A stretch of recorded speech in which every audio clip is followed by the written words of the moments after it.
What's going on, everybody? Welcome to Lunchtime Lunch with the Clydesdale. Man, I am out of it today. Woke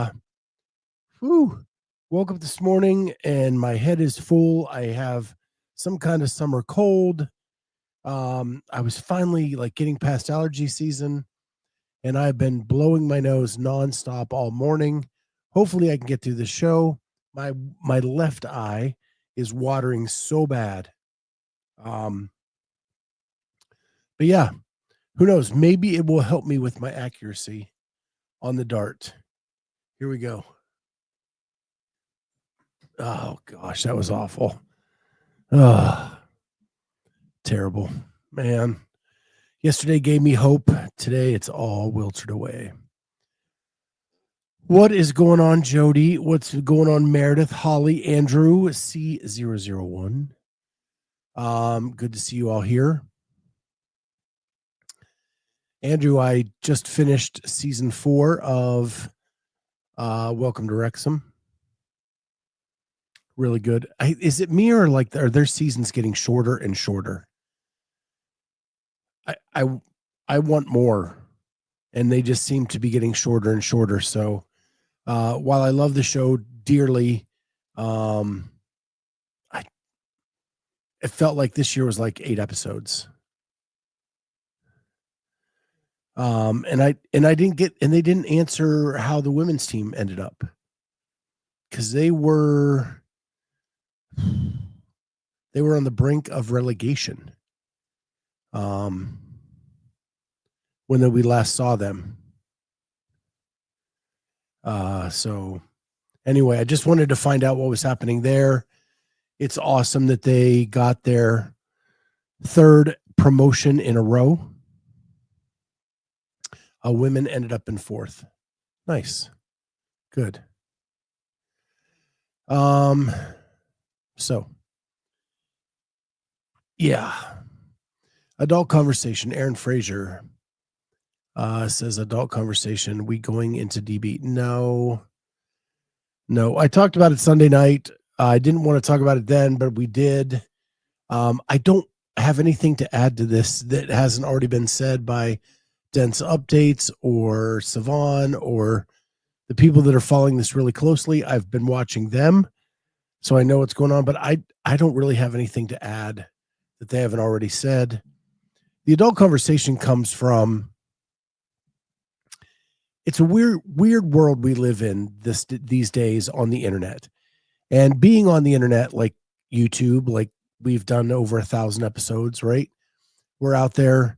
We make reels from what we say. We put them out on Instagram. And so I got this weird DM. I've been banging the drum against Metfix ever since, I felt like they're going in the wrong direction and that they are going, that they're using smoke and mirrors and they're not really there to help. I really truly feel like it's a money grab, an affiliate grab. And I went into trying to figure all this out and giving them the benefit of the doubt to totally losing faith in what they're doing on the other end of this. So anyway, I don't want to beat a dead horse. We've done that all week. So I get a DM from a longtime friend that I met in the volunteer space, probably back 2013. We've been friends. He's actually been on this show a couple times. And he writes me a letter saying, why are you bashing Metfix? They're just here trying to help people get healthy. Well, if that's your answer to this, tell me how. Just tell me how. But no, it says they're just here to get people healthy. And because of that, I am unfollowing you, and this will be the last time I turn on your channel. Which he has every right to do. Everybody in the world can turn the channel if they don't like what they're hearing. My question is, We can't have a conversation about this. You and I have a differing opinion on one subject, on one thing. We've been friends for over 10 years. We've hung out at CrossFit competitions. We have a good time when we hang out. But rather than have the conversation, you're just going to turn it off. And make sure you let me know that you're going to turn it off. When I put out these reels, when I put out these podcasts, I'm giving you reasons why I don't believe that MetFix is what they're saying they are. If you don't believe that that is correct, or I'm giving them the benefit of the doubt, or that I'm not giving them the opportunity to answer, tell me why. Tell me what I'm missing that I need to see this. And apparently we just can't have those adult conversations anymore. And that's frustrating to me. When I created this channel way back when, and when it evolved into what I wanted it to be, I wanted it to be a place where people could come and talk about things, and it was okay that if you felt differently than I did, and we could talk about it.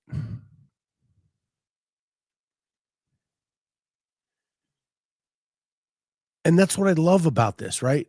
That we can come on here, you and I can disagree about something, we can talk about it, and we can leave as friends. Because if we disagree about one thing, it doesn't mean we disagree about 100 things.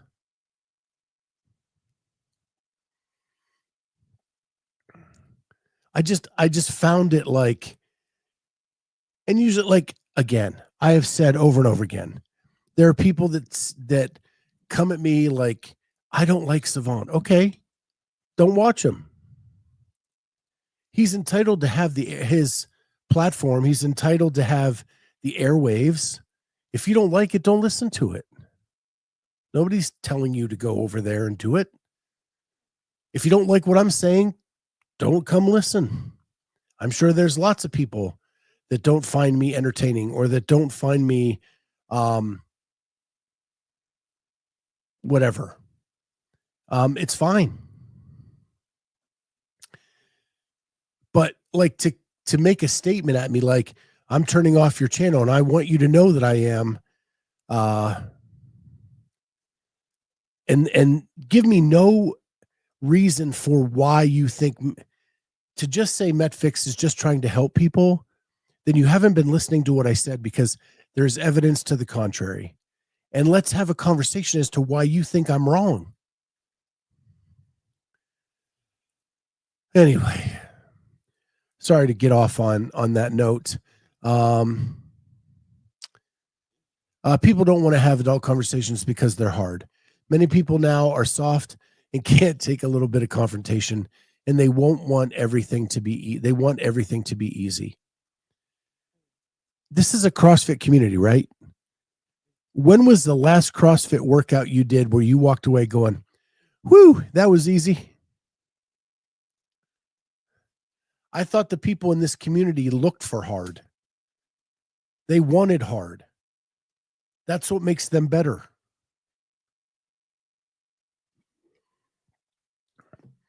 I don't know if I've ever walked away from a CrossFit workout and went, whoo, that was easy.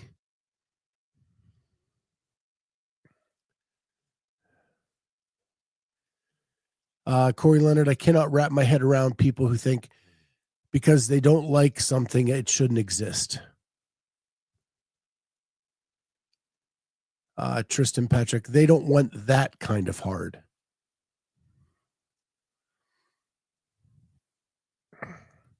Crazy.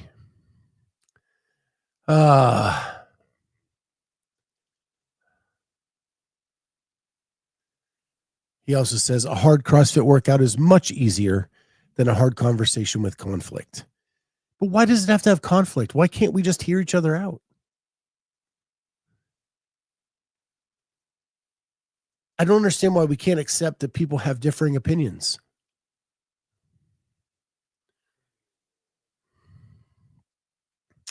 Anyway.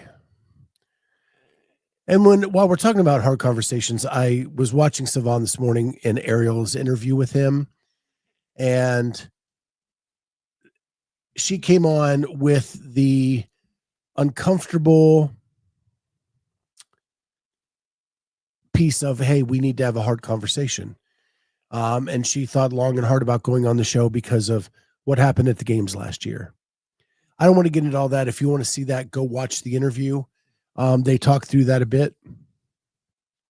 But what I want to talk about is I want to know how in the world Dawn and the board created this scenario where they put Dave out there to be the scapegoat and all the hate is focused on him. Dave has bosses. He does not get to work in autonomy. He doesn't get to just blank make statements about everything. Yet everything that happened at last year's games has been dumped on his back. And you cannot convince me in the structure that is set up with CrossFit that the board and Dawn didn't have instructions for him.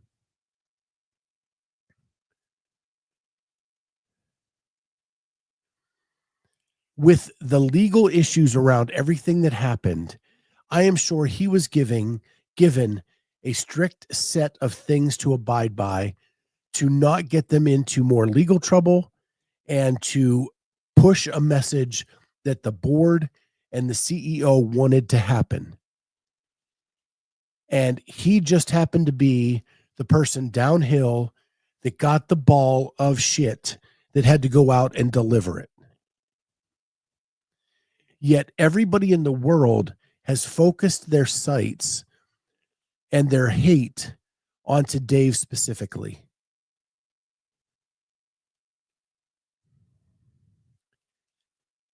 It is like, I have an MBA. We have studied case studies where things like this happen. I don't think I've ever seen a case study where the whole community went after the scapegoat. I don't think it's ever been done as well as this.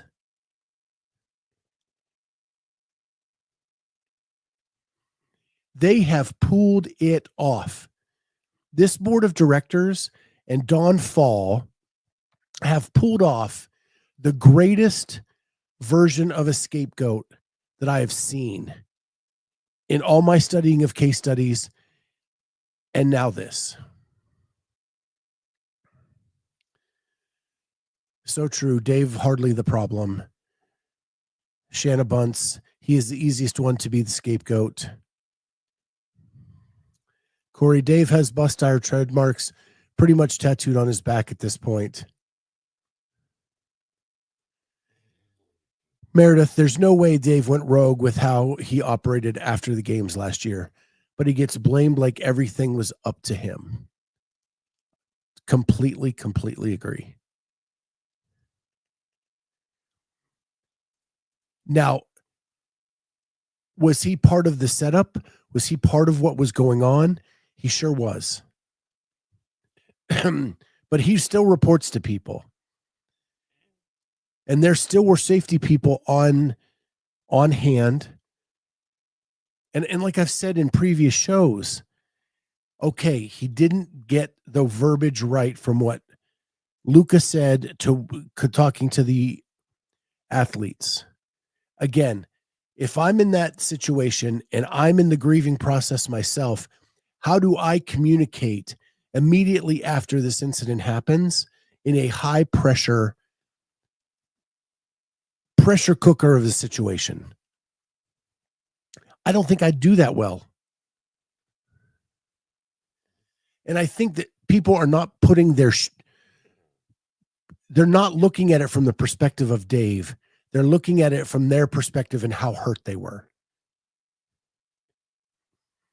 I listened to Ariel say that Luka asked not to be paraded out and not to be shown on TV. I don't think Dave's in the director's booth telling the broadcast team to show Luka on the screen. Like, everything is now being attributed to Dave. He's not picking the camera angle for the broadcast. And I love Ariel to death. But man, Don Fall and the board pulled one off.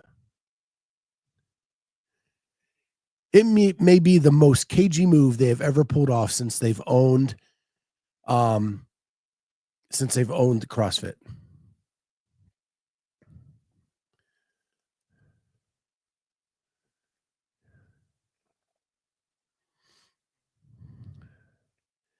The athletes want to be celebrities. You don't get to pick when the camera's on you. Right. And we don't know that it was communicated to the broadcast team who are contracted to come in to, if they made an agreement, CrossFit should have said to them, do not put Luka on screen. But if they weren't given those instructions, then you're right. You're a celebrity. You're probably going to be shown.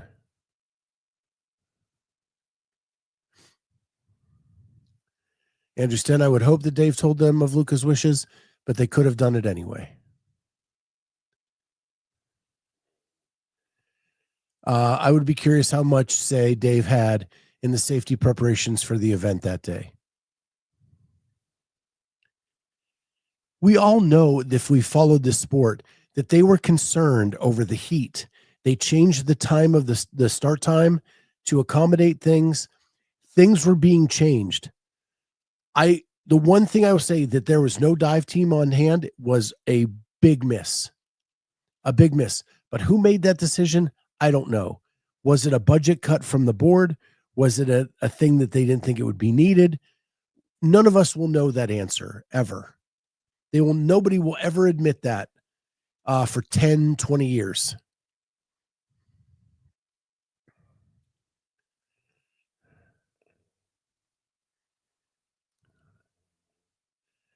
Didn't they fire the ones responsible for putting them on screen? The only media people that I know that got fired were the ones who took their media shirts and turned them inside out to make a boycott statement at the games. I don't know if they were the ones responsible for that.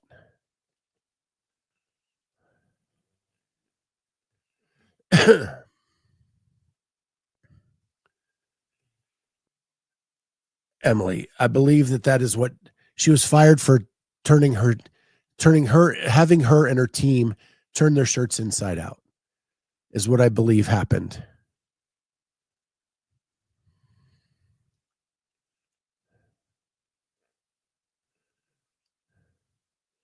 The issue is we never found out if the number of lifeguards was appropriate, why there was no diving team, what the lifeguards' qualifications were, etc. So there hasn't been any sort of closure. I don't disagree with you, Lita. Those things I'm sure were in that report that none of us have seen, but I don't know why it's all thrown at Dave's feet. There is a CEO, there's a board of directors that are over top of Dave.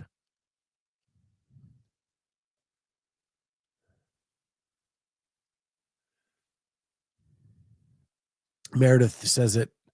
My issue is if it was volunteers on those paddle boards versus the actual lifeguards, but that doesn't mean if it's Dave's fault. If it wasn't appropriate personnel that day.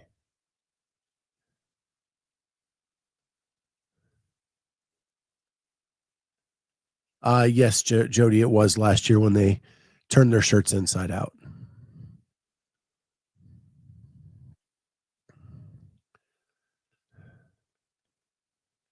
And then Jody also says, I know, right, there's probably a lawsuit pending, so those details are held tightly.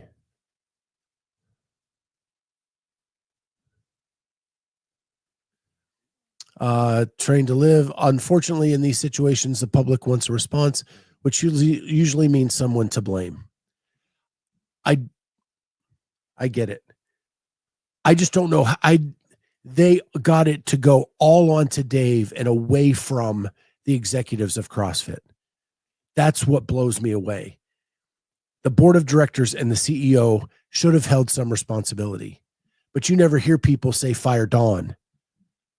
That wasn't in the demand letter.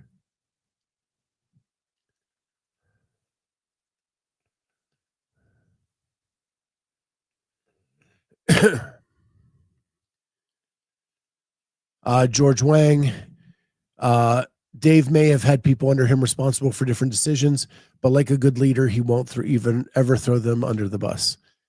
Right. But I do believe that people above him threw him under the bus. Some of those decisions may have been his. I don't believe all of them were.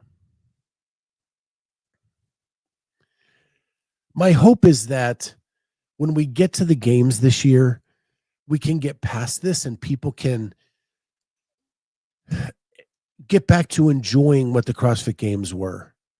And they are. It goes back to this like split and divide with Metfix trying to take affiliates, WFP trying to take affiliates, High Rocks trying to take affiliates. There's so much division right now. We need to come together. We need to remember why CrossFit is great. And maybe a sale and a new owner will help us do that because it'll help reset the whole system. But I don't know.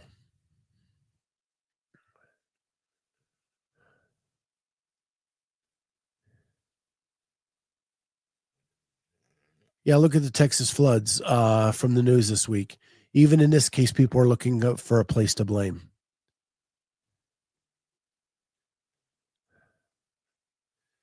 Alito, yeah, agree, Jody. Would love to know if it really just was a tragic accident or how much of a human factor there was. But as Scott said, we might find out in 10 years' time, sadly.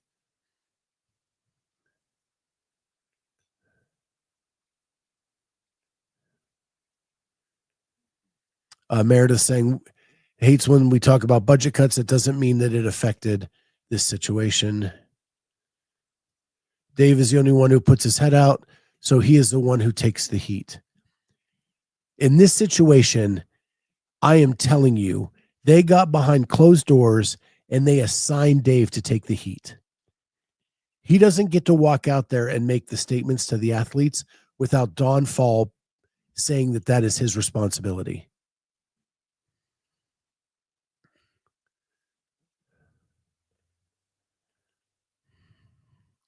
Focus on fitness. If they released the report, all these questions would be answered. I don't think they can release the report. I think there's probably still pending litigation, and that is why that report is not being released. And so people demanding that it be released, they're just not thinking clearly. There has to be pending litigation going on. And because of that, there's probably things in that report that cannot be released to the public. So maybe someday it can be, but litigation is going to have to be solved, completed, decided for them to be able to do that.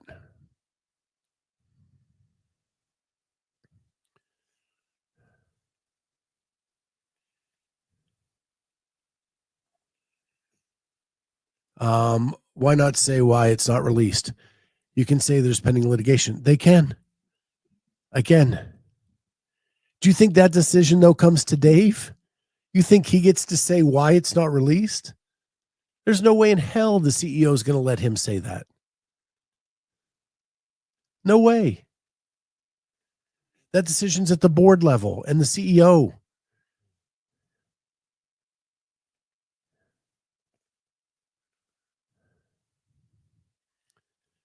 Okay. No, not Dave. Right. But everybody is putting the blame at the feet of Dave. That's the problem.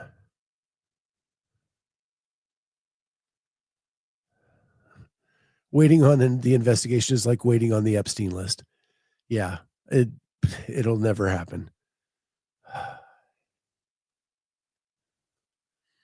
I think when a life is involved, it's natural to want to find someone to blame because the ultimate happened.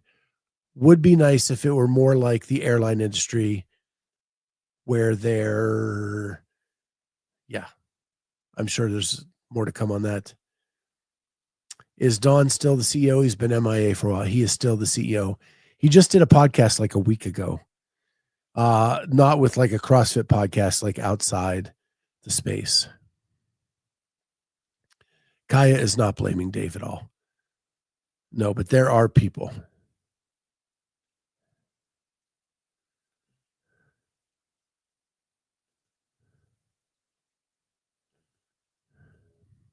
So just some observations from today that I just wanted to kind of get off my chest. All stemming from adult conversations. To finish, the airline industries where there is reporting of issues without blame.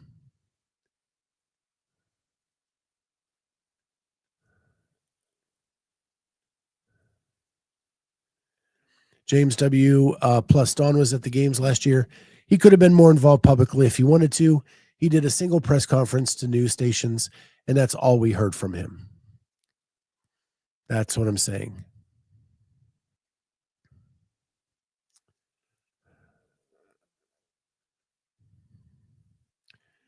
The airline industry tries to find the root of the problem so it's fixed and then publishes the data. Yeah. Well, if you read the tea leaves of the week, Dave is in New York. That is where Berkshire has an office. There is speculation that maybe the sale is happening, but it is complete speculation. I have no definitive word that that is actually happening. Man, my nose. I'm sorry, guys. I need to take a second to blow.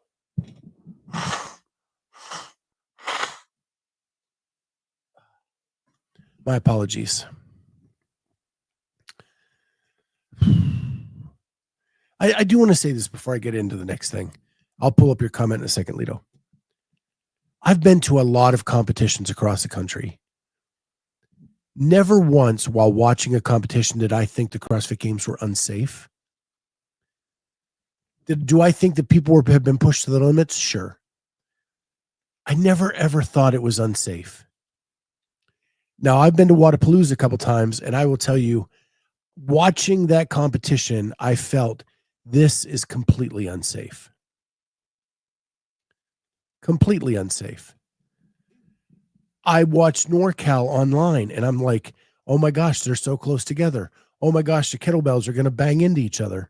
Oh my gosh, blah, blah, blah. I never see that at the games. The fact that this tragic event happened there is awful. But their reputation of safety has never really come into question until this year. Maybe the Murph year, which we'll probably talk about in a second. But other than that,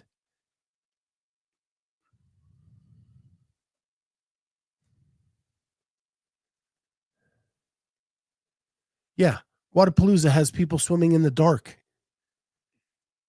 They have them working out in the rain and slipping and sliding on the floor, banging their heads against the stands, trying to do handstand push-ups on a slippery floor. I've heard more people get injured at Wodapalooza than any other competition.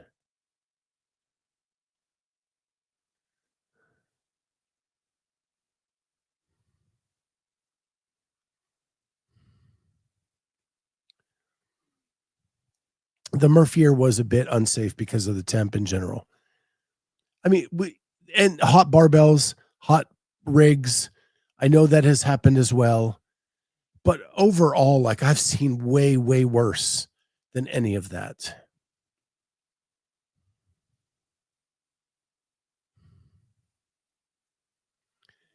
Andrew Sten, if you listen to some athletes, they say they felt unsafe for years and brought it up to CrossFit, but no one else has heard them complain about being unsafe. So how much do we believe them? Have we heard athletes say that, or have we heard the PFAA say that?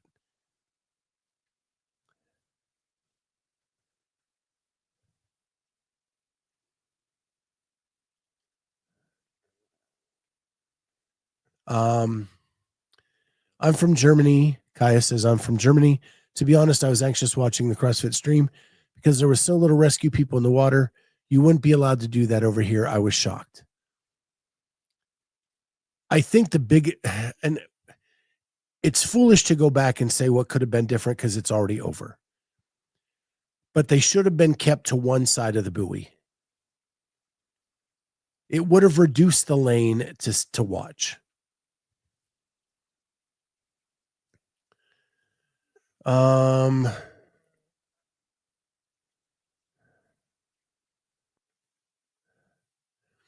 Having said that, people drown during the summer over here as well.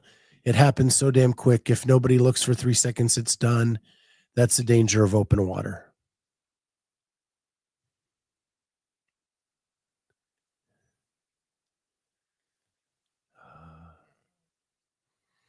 Even in the Murph year, you can argue that it was hot, but there was literally people running ultra marathons in the Sahara. We're testing for the fittest on earth. People sign waivers for a reason.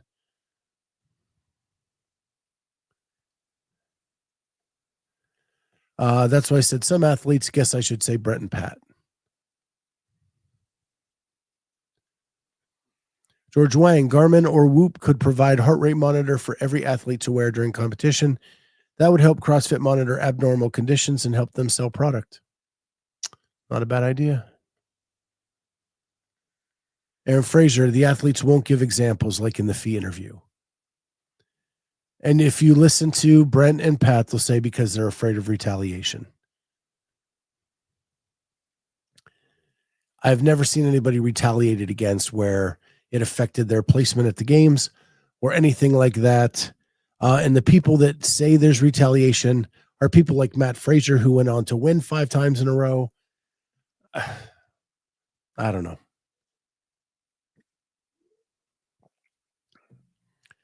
At the end of the day, I want all this to be done. Like, I want all this to be settled so we have a good CrossFit Games this year where everybody enjoys themselves. We have a good show. We get to test who the fittest are. We get to watch some really cool competition. And everybody just kind of gets along.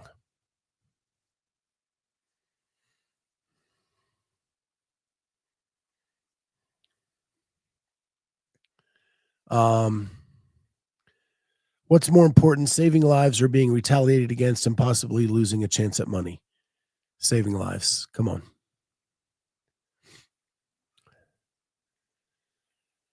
And then to George's comment, oh my God, George, I work out at 190 to 200 RPMs on the regular. I'd be pulled out of the competition immediately. Shanna, not accurate though, the heart rate monitoring. And Shanna is a pediatric doctor, so she would know that. I'd love to know what their idea of retaliation is. So subjective. Well, here's what's crazy, right? You know, we talk about this retaliation, and like Ariel withdrew from the games last year. She has kind of made it public that she didn't like the way things went down. She still had a road to the games made of her. They put her in a very good light. They made her look awesome. Right. So where's the retaliation? You're still getting everything that every other athlete would get.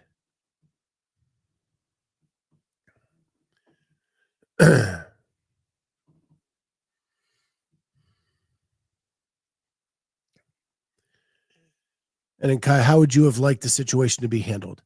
That's the key. That's what I keep saying. I can't come up with a better solution. And I've had 9 months to think about it.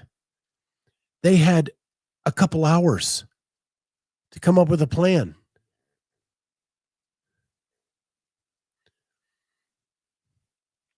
Lito, not RPMs, HR. I thought RPMs is how you talked in the UK.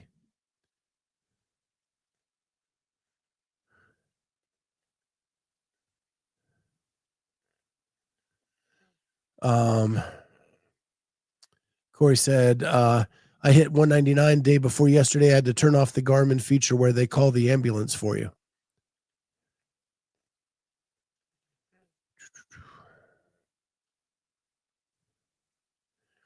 Aren't the athletes choosing to risk injury? They could stop, but they want to keep going.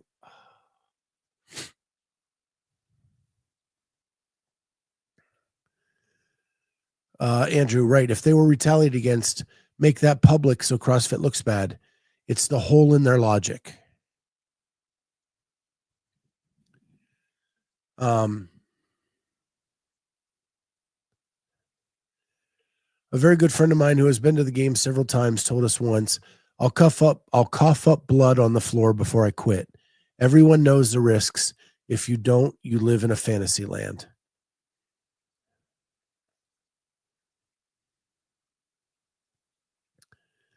Lito, I know what RPM means. I was just being sarcastic.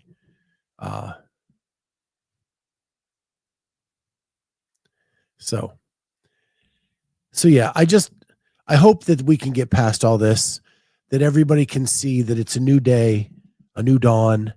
Maybe we have new owners by the games, who knows? And that everybody can just kind of move along with life and get back to a good old fashioned, awesome CrossFit games. That's what I'm hoping for. In the UK, we don't do sarcasm. Gotcha. So yeah. The last thing I wanted to talk about real quick is, if anybody didn't see it, Athena Perez made a new journal entry yesterday, and I am actually quoted in that journal entry. And that quote, if you've watched the show at all, the quotes from there come from the Pete Shaw interview and some things I said after the fact. And it was about how MetFix has been approaching new clients. I want to make it clear, that is not how I feel about Cheryl Nasso, who I've had as a nutrition coach in the past and who was on this channel, is still on this channel. It no implications towards the way she has trained me with nutrition at all. She does it the right way, not this MetFix way. I just want that cleared up. So, and the reason I'm not working with Cheryl now has nothing to do with Cheryl at all, or the way she trains. It was something that I needed to go through myself. And I will share that at some point on the show when I'm ready to do so. But none of what I've been saying has anything to do with her. I know there's been some misinterpretation of that. Everything I've been saying is about MetFix, not about her. So,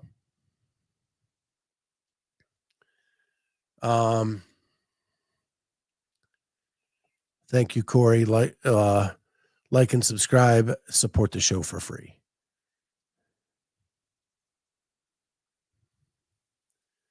I think most people can't wrap their heads around the fact that Lazar died. It's human to want to find somebody or something to blame. I think that's why people try to find somebody or something. There we go.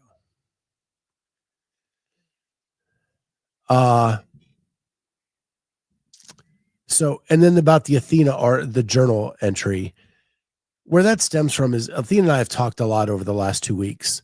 We both come from the same place. Her upbringing was much different than mine. I'm not going to compare myself to that at all. What she went through was just horrendous, and that she was able to overcome all that. She's a hero in my book. But her and I both have struggled with weight loss. We both walked into a CrossFit gym at 500 pounds, and we both lost a tremendous amount of weight through CrossFit. We have that shared experience. And when I was going through all the MetFix stuff, her and I began talking again a lot, probably daily for the last couple weeks. And she has been thrown into the fire by MetFix way more than I ever have. And her way of dealing with that is to write journal entries. And she does that on her website. If you're not following her or following those journal entries, they are freaking awesome. Her last 3 are about Metfix and kind of what happens, what her perception of all that is. I encourage you to go look at those. If you're not already following her on Instagram, you really should. She's a great person and has a lot of valuable things to say. I am telling you, the tickle in this nose, it's rough today. So, what's her handle? I think it's just Athena Perez. Athena Perez. I'll pull it up and show you guys.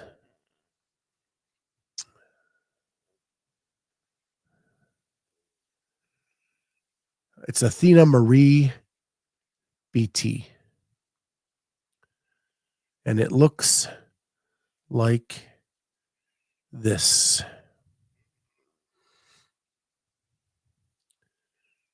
There she is. And now she's in the chat. Athena Perez.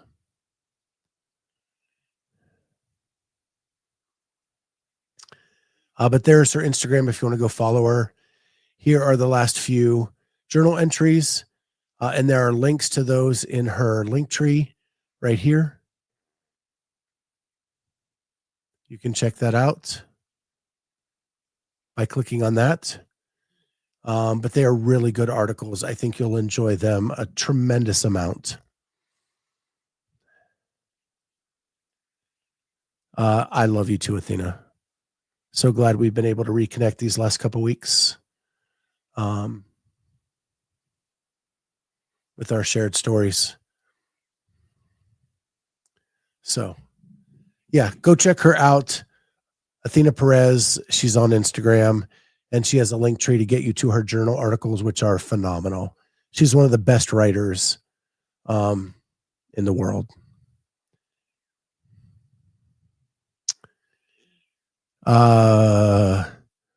Wasn't she on Hiller? She worked with Hiller for a while. She's been on the CrossFit podcast. She's been on this podcast. She has a book called Carrying the Weight, which is her first one. And then she has a sequel to that book. I'm sure she'll type it in the chat, hopefully, to that book. Both great reads. So hopefully she's here with that. Because I just shut down my Instagram by accident. So, but she has a couple books out there. The journal entries are great. She's just a really, really good writer. So, and she will always hold a special place in my heart. If you've not ever heard me weightless, not out quite yet. Okay. Not out quite yet. So there you go. And the first one is Carrying the Weight. And I'm going to tell you a little story. My dad passed away in 2020.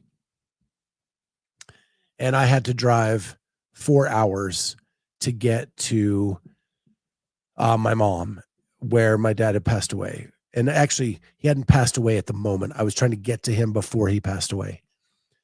And Athena talked to me a lot of that trip home. She's just a really good friend. She was there in a time of need. That's the kind of friend she is. That's the kind of person she is. So I just want you guys to know that, because there's been a lot going on these last couple weeks, and I really want you to know that's the kind of person Athena is.